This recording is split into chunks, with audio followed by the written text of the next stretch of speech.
John Maynard Keynes fue un economista inglés, nació en 1883 en Cambridge y murió en 1946. Se hizo conocido criticando el Tratado de Versalles, es decir, el tratado por el que se le impusieron a la Alemania después de la Primera Guerra Mundial fuertes reparaciones. Ese análisis lo hizo en un libro que se llama Las consecuencias económicas de la paz. Pero su obra más famosa es la Teoría General, que se publicó en 1936. Y ahí es donde está el meollo de sus ideas. Su idea principal es que el libre mercado por sí solo no llega a un, según sus palabras, equilibrio de pleno empleo. Porque, por ejemplo, los salarios y los precios son inflexibles a la baja, es decir, para que hubiera pleno empleo a lo mejor se necesitaría que bajaran los salarios, pero como los trabajadores son reacios a aceptar recortes de salario, esa inflexibilidad a la baja impide que se llegue al pleno empleo. Por otro lado, los tipos de interés no pueden ser negativos. Desde 2014, 2015 sí hemos visto en el mundo tipos de interés negativos, pero digamos ligeramente negativos. Digamos, la idea de Keynes en este caso es que no puede haber un tipo de interés negativo 10%, por ejemplo, que a lo mejor sería lo necesario para que se alcanzara el pleno empleo. Y también, en tercer lugar, dice que puede haber una inconsistencia entre ahorro e inversión, es decir, puede haber un ahorro que los empresarios no quieran invertir. Entonces, como el mercado por sí solo no va a llegar al pleno empleo, el gobierno tiene que asumir la responsabilidad de llegar al pleno empleo a partir de la gestión de la demanda agregada. La demanda agregada es la suma del consumo, la inversión y las exportaciones. Pero básicamente se refiere al consumo y la inversión. E impulsarla o contraerla, digamos, dependiendo de lo que requiera el momento, a partir de movimientos en los impuestos, o sea, subidas o bajadas de impuestos, subidas o bajadas del gasto público y subidas o bajadas de los tipos de interés. Es importante esto que te acabo de decir, que en teoría la idea de Keynes era bidireccional, es decir, si había desempleo, impulsar la demanda, pero si la economía estaba recalentada, frenar la demanda a partir de, por ejemplo, un superávit fiscal o subiendo los tipos de interés. Sin embargo, como estas ideas se popularizaron en los años 30, es decir, después de la Gran Depresión que empezó en 1929, siempre quedó la idea de las ideas keynesianas es siempre estimular la demanda. Hay una gran discusión acerca de cuántas de las ideas que comenta Keynes en la teoría general son originales y cuántas son de otros colegas o simplemente del ambiente. ¿Por qué? Porque hay un error muy extendido que es creer que vino la teoría general y luego empezó la recuperación después de la Gran Depresión. Y no es así. ¿Por qué? Porque el prólogo de la teoría general está firmado en diciembre de 1935. Sin embargo, el New Deal de Roosevelt había empezado prácticamente 3 años antes. Y de hecho, cuando sale la teoría general, el PIB de Estados Unidos ya llevaba 2 años creciendo fuertemente. Había crecido el 11% en 1934 y un 9% en el 35. Por lo tanto, lo que hace la teoría general en realidad es darle como un sentido teórico a lo que ya estaban haciendo los gobiernos. Lo que pasa que en ese momento los gobiernos lo hacían, digamos, con una sensación pecaminosa, es decir, estamos haciendo algo contrario a los principios, y Keynes les dijo, muchachos, gasten tranquilos porque yo les doy la teoría que avala que esto está bien hecho. Las ideas estas de Keynes tienen, desde mi punto de vista, 4 problemas fundamentales. El primero es que desprecia el ahorro, porque él considera que si uno ahorra, consume menos. Es decir, si uno ahorra, demanda menos. Y entonces, como él lo que quiere es siempre maximizar la demanda para maximizar el empleo, el ahorro lo ve como algo negativo. Pero sin embargo, uno tiene que pensar, pero ¿y si no hay ahorro, cómo se forma el capital? ¿Cómo hay acumulación? Entonces él podría responder, no hay problema porque lo hace el gobierno a través del gasto público y de inversiones públicas. ¿Y cómo se financia si no hay ahorro? Bueno, pidiendo dinero al exterior, imprimiendo dinero, pero esos son movimientos insostenibles, porque equivaldría a pensar que siempre habría alguien dispuesto a comprar los bonos de un gobierno a pesar de que la deuda fuese astronómica, y eso no es evidentemente así. Como tampoco se puede pensar que el gobierno puede imprimir libremente, porque eso lleva a la inflación e hiperinflación, como ocurrió en la Alemania de los años 30. El segundo problema es que él tiene una concepción equivocada de los tipos de interés, porque Keynes dice que el tipo de interés se determina en el mercado de dinero, es decir, a partir de la demanda y la oferta de dinero. La oferta de dinero la hace el Banco Central imprimiendo billetes y la demanda de dinero es el dinero que la gente quiere tener.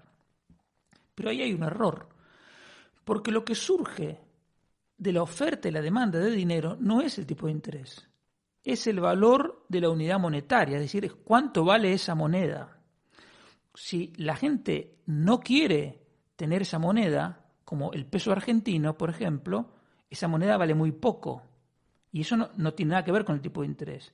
Si la gente sí quiere esa moneda, como el dólar, que en todo el mundo hay gente dispuesta a tener dólares, esa moneda vale mucho. Pero insisto, no tiene nada que ver con los tipos de interés. ¿Qué es el tipo de interés? El tipo de interés tiene que ver con la preferencia temporal, es decir, cuál es la prima que me tienen que pagar, que me tienen que ofrecer para posponer el consumo.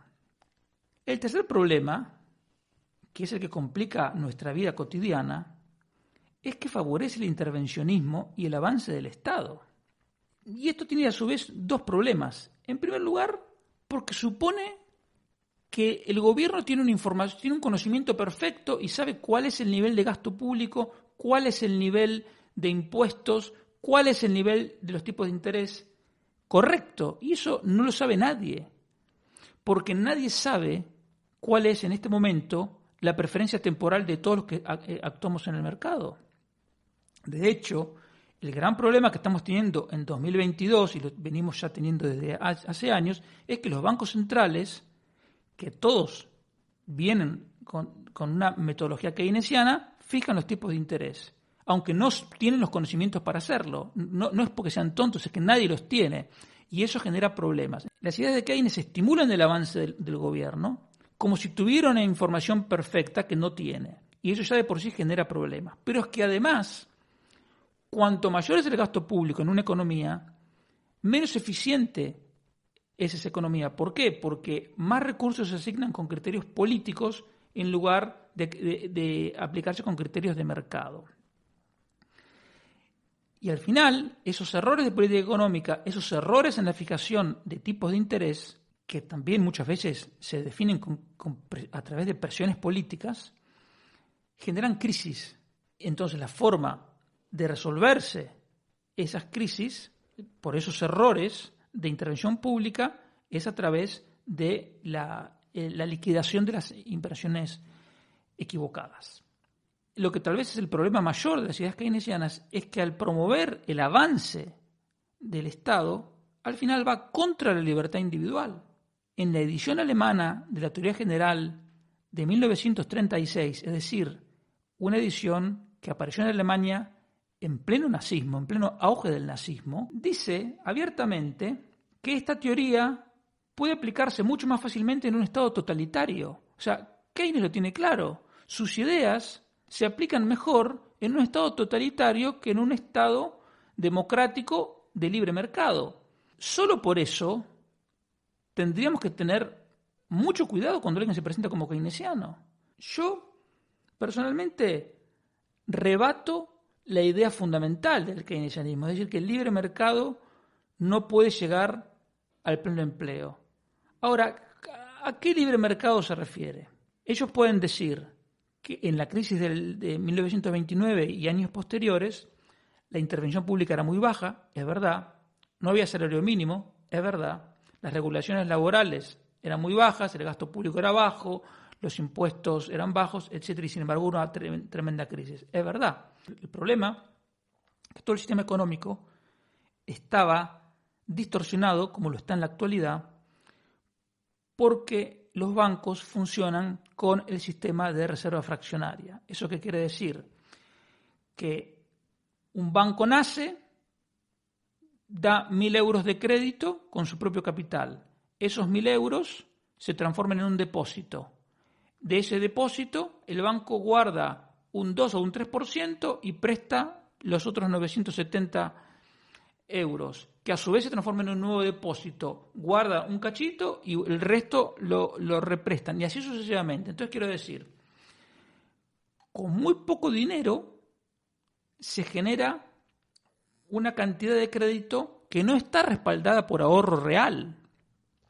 Y entonces, al darse préstamos no respaldados por ahorro real, viene una serie de efectos microeconómicos y de asignación de recursos y de señales equivocadas que reciben los empresarios, por lo cual hay muchas inversiones que se hacen mal, o sea, simplemente porque se reciben señales equivocadas. Creen que hay por ejemplo, un tipo de interés bajo y que van a poder financiar una inversión, y cuando empiezan a hacer la inversión encuentran que por ejemplo, no encuentran la mano de obra, y luego los costes son mayores de los que pensaban, y una serie de elementos microeconómicos que ahora sería muy largo explicar, pero que en definitiva están provocadas por la intervención del gobierno. Lo que pasó en la crisis del 30 fue que el sistema de reserva fraccionaria hizo que se diera mucho crédito no respaldado en ahorro real. Cuando, para peor, ese crédito se utilizaba para comprar acciones y las acciones empezaron a caer, los bancos empezaron a pedir que se devuelvan el dinero, el que había comprado las acciones las tuvo que vender, haciendo que bajaran más los precios, y así sucesivamente. No fue un problema de que el mercado libre funcionara mal. Y hoy todavía no solo tenemos el sistema financiero mal concebido sobre la base de una reserva fraccionaria, sino que además tenemos un montón de regulaciones que encarecen la contratación, como el salario mínimo, como las cotizaciones sociales, como las malas regulaciones laborales, que castigan la inversión. Tú quieres montar una empresa, pero ya sabes que el 30% de las ganancias se la va a llevar el gobierno. Entonces, por los impuestos que tienes que pagar. Entonces, cualquier proyecto de inversión es menos apetecible. Además, los socialistas de todos los partidos quitan incentivos al trabajo. ¿Por qué? Porque le han hecho creer a mucha gente que se puede vivir sin trabajar, sea cobrando prestaciones, ingreso mínimo vital, renta básica o como se llame. Y eso no es posible. En España y en otros países, el gobierno te prohíbe invertir en algunos sectores. Las ideas de Keynes están basadas en un contexto muy particular, y el drama es que luego los políticos no las interpretaron a estas ideas como propias de una circunstancia particular, sino que siguieron gastando ya para siempre. Desde ese momento hasta hoy no dejaron de gastar y de tener déficit y deuda y aumentar los impuestos, etc. Y toda la inflación que se llegó en los años 70 y 80 fue por aplicación de las ideas keynesianas de permanentemente estar estimulando la demanda. Las ideas de Keynes te dan como una receta para recuperar una economía de una depresión. Y Hayek hablaba de los principios de una economía sana, que son los que yo defiendo, que para salir de una crisis no son los más efectivos a corto plazo, pero son los principios económicos que te evitan que haya depresiones. Sin embargo, hay una anécdota de Hayek muy representativa del personaje que nos ocupa. Se lo encuentra en Cambridge Hayek a Keynes y le dice: se te ha ido la mano, mira lo que están diciendo tus discípulos, has dado alas a políticas inflacionistas, tendrías que revisar esto. Y entonces Keynes, que parece que era una persona muy arrogante, le dice: no te preocupes, yo veo que la cosa se desmadra escribo un artículo y los hago cambiar a todos de opinión. O sea, no, ni te preocupes que yo eso lo tengo bajo control. Ok, ¿cuál fue el problema? Que 6 semanas después Keynes murió y nunca pudo escribir ese otro artículo. De hecho, hay muchos que dudan de que Keynes hubiera respaldado todas las interpretaciones que se hicieron de sus propias ideas, porque son muchas veces demasiado ambiguas.